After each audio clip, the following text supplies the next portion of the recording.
Bueno, doctor, el síndrome del burnout, Sí. del quemado, que afecta a los trabajólicos sobre todo, pero explíquelo usted. El síndrome de burnout tiene muchísimos años intentándolo clasificar, pero sí ya está, obvio, sí ya está clasificado, reconocido como una enfermedad. Voy a aclarar por qué. Resulta que anteriormente se decía que era el famoso agotamiento físico que tenían las personas, pero ya hay otra serie de grupos de síntomas que se han sumado, como son alteraciones emocionales, en este caso, y psiquiátricas, pero también que tienen que ver aquellas con las propiamente del rendimiento. Es un estrés que cuando llega a niveles muy altos, el estrés no es más que una respuesta anticipatoria a tú poder resolver algo. Existe un estrés bueno y un estrés malo. El burnout tiene la característica que se vuelve crónico, pero cuando se cronifica, entonces saca a relucir otro grupo de síntomas. Suena un poquito, en este caso alarmante los números, pero antes de que se empezara a tomar esto como una condición seria en salud mental, y en este caso en resultados a nivel laboral, era un 10% supuestamente, pero resulta que ya tenemos, sin valorar pandemia, hasta un 35%. En República Dominicana tú sabes que las estadísticas se pierden mucho, no hay estadística de nada. Porque se reconoce la enfermedad. Porque el tema está que la justificación y la paternalización de las cosas que nos pasan, intentarla justificar bajo cualquier argumento, es propio. Yo estoy agotada. No, eso fue porque tú trabajaste la semana completa. Sí. No pude dormir. No, eso fue que no te concentraste. Sin embargo, dejamos pasar desapercibido esa sintomatología y hasta puede durar un paciente con esta condición entre 8 y 10 años antes de ser diagnosticado.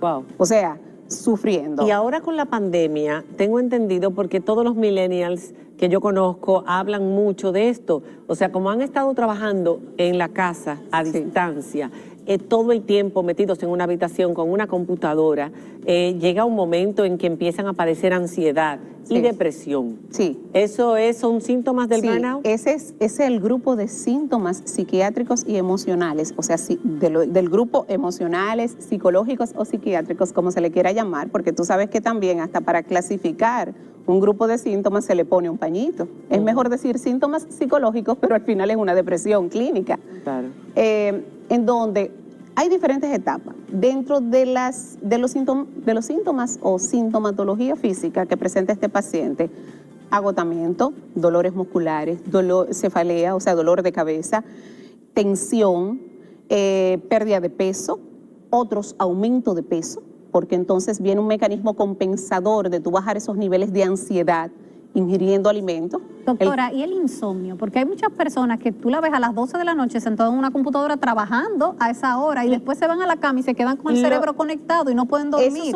Esos son los workaholics o los trabajadores obsesivos. Entonces, sí entra porque hay muchos trabajadores habituales, normales, que no tienen un rendimiento por todos esos síntomas del burnout, no tienen un rendimiento adecuado durante el día y tienen entonces que alargar las horas laborales para poder cumplir, porque en realidad tienen que suplir la demanda de su trabajo.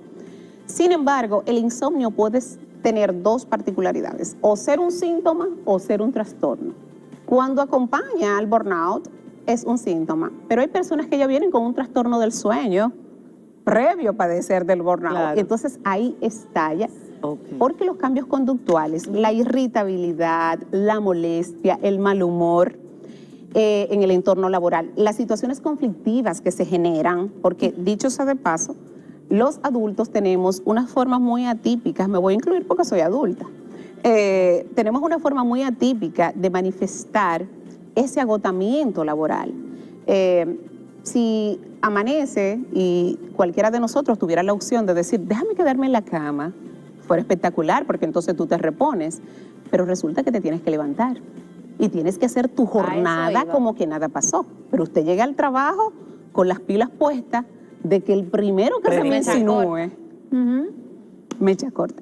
Sí, pero ahora con el trabajo a distancia, me refería. Sí, peor todavía. Resulta que no es igual, María Cela, cuando nosotros vamos a un entorno laboral, porque todos nuestros sentidos están aplicados en una misma dirección, en una misma intención. Exacto. En la casa, esto de la pandemia sacó a relucir muchísimas cosas. Nosotros no tenemos entornos familiares, entornos de casa que se acomoden a lo que puede ser nuestro rendimiento. Entonces, el tú durar 6 horas, 8 horas frente a un computador cuando no era tu habitual, y que dicho sea de paso, la mayoría de los que hacen teletrabajo aprendieron en el proceso de la pandemia a manejar unos programas en computadora que nunca en su día a día lo habían hecho. Eso resultó ser bien desgastante. Inclusive, te puedo dar datos que cuando llaman a iniciar el año escolar, entre comillas, con todo y pandemia, y que los maestros se deben de incorporar a lo que es el teletrabajo, tengo para decirle que yo tengo una cantidad enorme de profesores que hicieron, en este caso, trastorno de ansiedad y hicieron depresión producto de que no podían concentrarse para aprender los programas que le exigía para ellos dar clase. Entonces, imagínate, es bastante difícil. Para algunos vino a justificar las horas que sí quiero pasar frente al computador, pero para otros no. Igual nos rinden. Doctora, con eso que usted dice, tenemos gente que está agotada física y emocionalmente, y esta enfermedad ya está reconocida por la OMS como una enfermedad, pero en este país, generalmente cuando usted va donde un jefe, usted le expresa esos sentimientos, lo que te dice, tú estás loco, qué sé yo, ¿qué planes hay en República Dominicana para contrarrestar esta enfermedad y quiénes son los responsables de que estos planes se lleven a cabo? Está incluido, por ejemplo, en el Código Laboral, qué es lo que me toca, qué es lo que tengo que hacer, el tratamiento, en los seguros de salud que no cubren enfermedades mentales. Me encanta esa pregunta. Sé que me estoy tirando una soga al cuello, pero lo voy a hacer de una manera muy responsable. Lo primero es que nuestras entidades, en este caso nuestras empresas, nuestras instituciones, no tienen espacio de recreación ni de descanso para lo que son los empleados. En los países desarrollados existen unas áreas que son exclusivas, inclusive salas de lactancia y salas de más para aquellas madres que tienen algunas condiciones. Pero hablando específicamente Aquí hay algunas empresas que sí la tienen. Pero son contadas. Sí tienen, pero son contadas. Muy americanizadas. Pero eso es para, por decirlo así, para un sector específico, pero estamos hablando que para toda la población que labora, no hay esos espacios en donde si tú tienes una hora entre una cosa y otra, tú puedas sentarte tranquilo en un sofá a descansar. Pero tampoco existen lo que nosotros llamamos vacaciones profilácticas. Yo vengo hace ya unos añitos hablando de eso y realmente nadie lo ha tomado en cuenta, pero creo que debe de ser un ejemplo.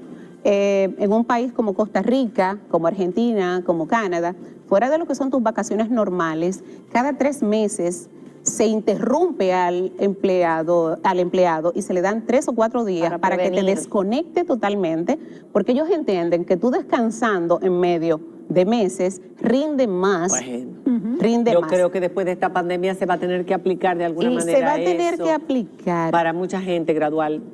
Porque inclusive ya nuestra población, producto de esta misma pandemia, que el burnout se ha disparado en un 70%. Y que ahora, como estamos conectados, en un 70%. Como estamos conectados, ya aquí no se respeta eso de que no te pueden a una hora específica escribir. Uno se pasa el día entero conectado. Literal. Pero se puede tratar esto, porque en otros países, Diana, tú me estabas contando, en Suecia, por ejemplo. Yo tengo 2 hermanos en Suecia y allá las empresas son las que tienen un personal para diagnosticar e identificar los empleados que puedan estar en esa situación y lo mandan a su casa a descansar. Oye, es que esas empresas, obvio, aparte de ellos estar esperando un resultado y rendimiento de sus empleados, también velan por el bienestar de estos. Debería de ser inclusive parte de las facilidades que se den, porque dentro de las preguntas que me hiciste de que si estaban y qué se podían hacer, cuando tú dices, trabajas y te toca libre, ejemplo, de 1 a 2 o 1 hora y media, ¿En cuántos minutos uno come? Uno come relativamente en pocos minutos, pero en las otras horas ustedes ven en los centros comerciales y alrededor de las oficinas los empleados caminando porque no tienen un lugar de descanso.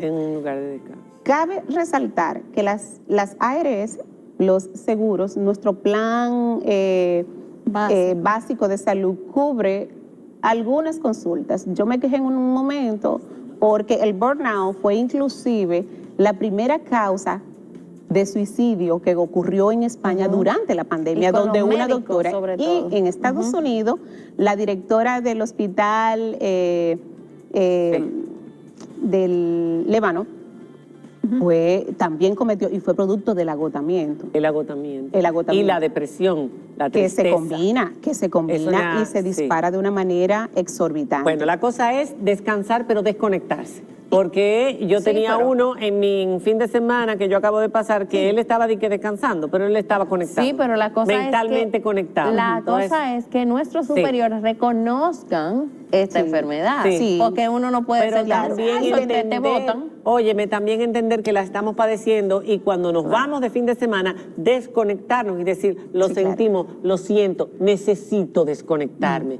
Si no, siguen conectados y no descansa el cerebro. Claro, se trata de la forma que se trata haciendo un diagnóstico, no justificando tu cansancio, porque nosotros estamos empeñados en que si nos sentimos mal, decir el por qué.